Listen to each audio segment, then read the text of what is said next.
آج جس کتاب پر گفتگو جمع ہیں وہ مدیر نعت رنگ صبی رحمانی صاحب کے نام لکھے گئے مشاہیر کے خطوط کا مجموعہ ہے نعت نامے کے نام سے، اور اسے مرتب کیا ہے نوجوان محقق اور استاد،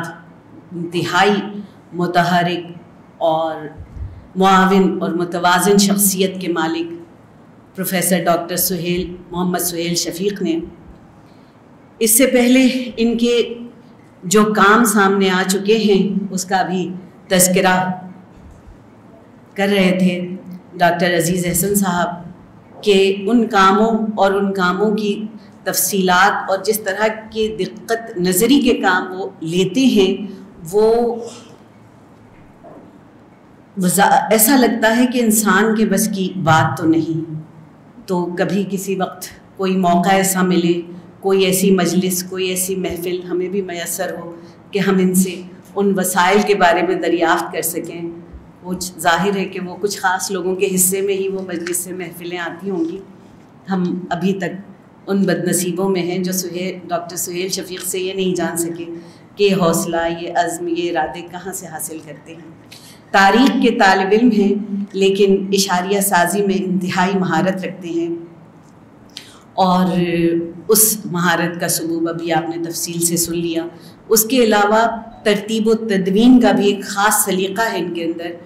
اور نعت نامے کی ترتیب و تدوین میں ان کا یہ سلیقہ بھرپور انداز سے دکھائی دیتا ہے اور نظر آتا ہے۔ تعلیقہ، یہ جدید ایڈیشن میں انہوں نے تعلیقات بھی تحریر کیے، اور وہ ایک ماخذ یا سندی تصنیف انہوں نے اسے بنا دیا، اور یقیناً جو تدوین کے طالب علم ہیں وہ آگے چل کے اس نعت نامے پر دیگر جو تحقیقی کام ہوئے ہیں اب اس میں مزید ضرورت یا گنجائش اس بات کی ہے کہ ان تمام مباحث اور موضوعات پر کوئی طالب علم آگے بڑھے اور تدوین کے حوالے سے نعت اور فن نعت کے تعلق سے کوئی کام کرے تحقیق کا۔ یعنی تحقیق ایک ایسا شعبہ ہے جس کے لیے ایک سے زیادہ دروازے اس کتاب کے ذریعے واہ ہوتے ہیں۔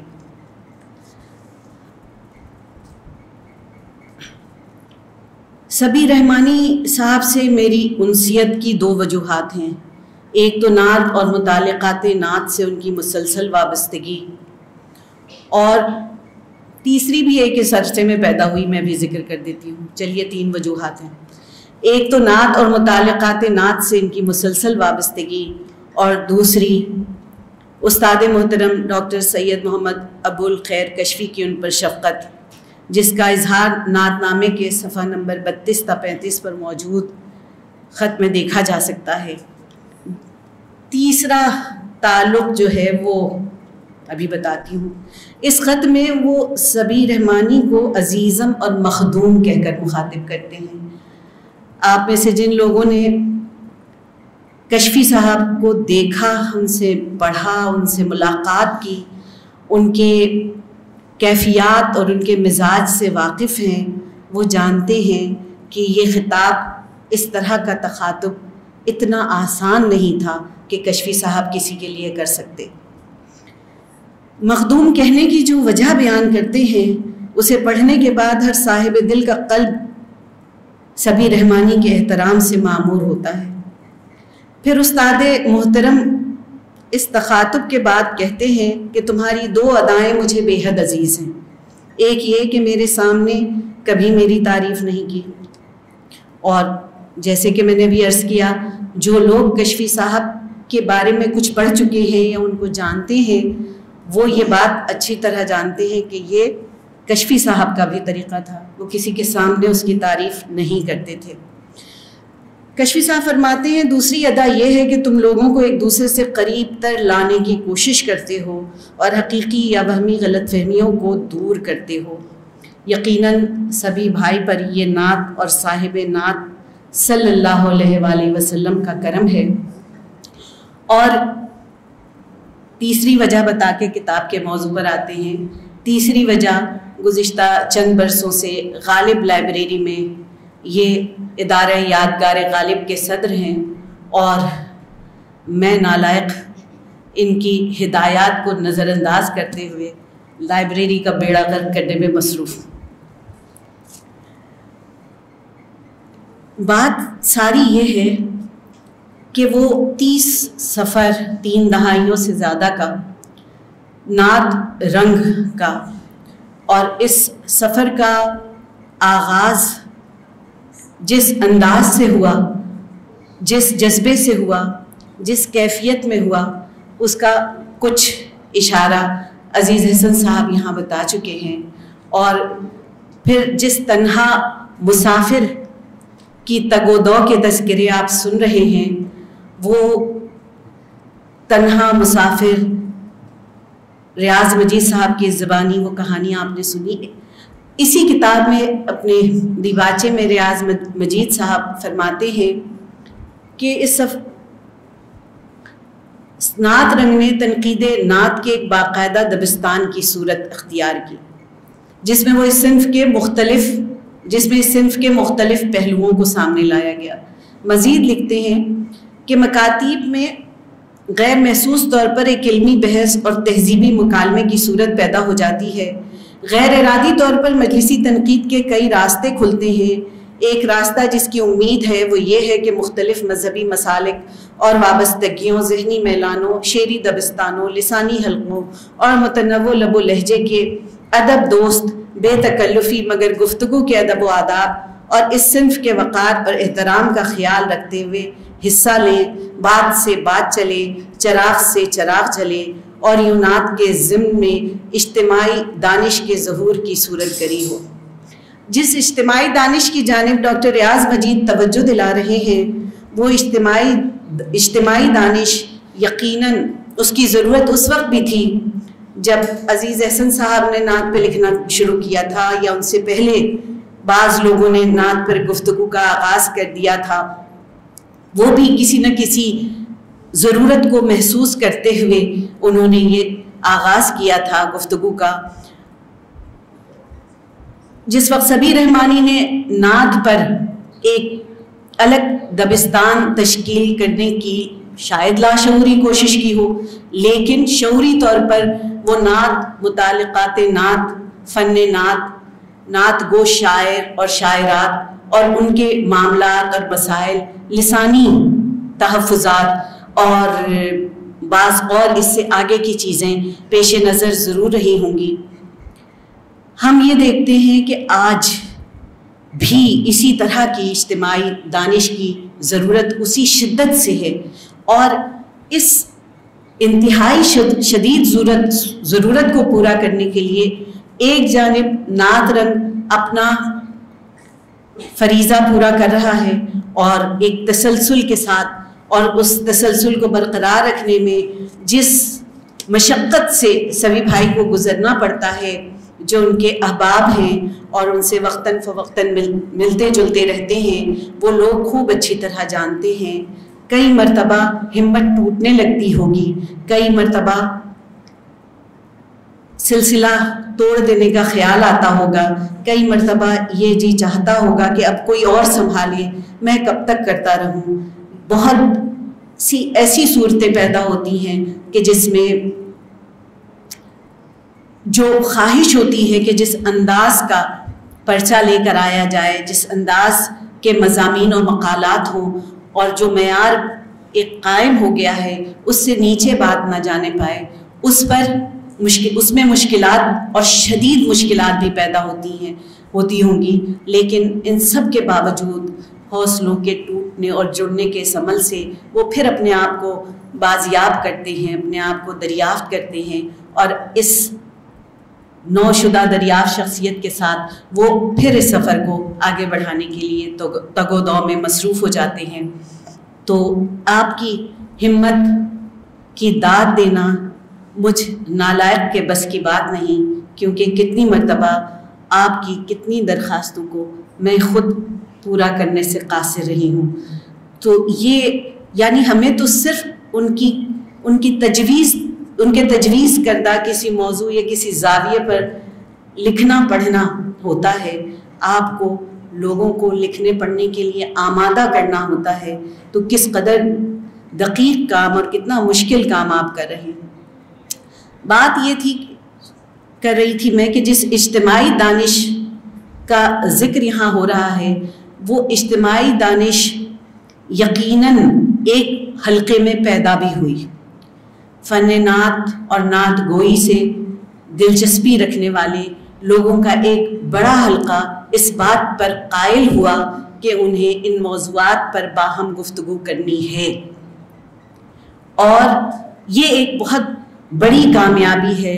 جو اس کوشش اور کاوش کے نتیجے میں سبی رحمانی حاصل کرنے میں کامیاب ہو چکے ہیں۔ اور اس کامیابی کا عکس نعت نامے کے ہر صفحے پر ہمیں نظر آتا ہے۔ مختلف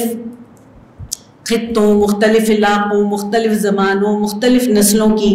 کابر شخصیات جو اپنے اپنے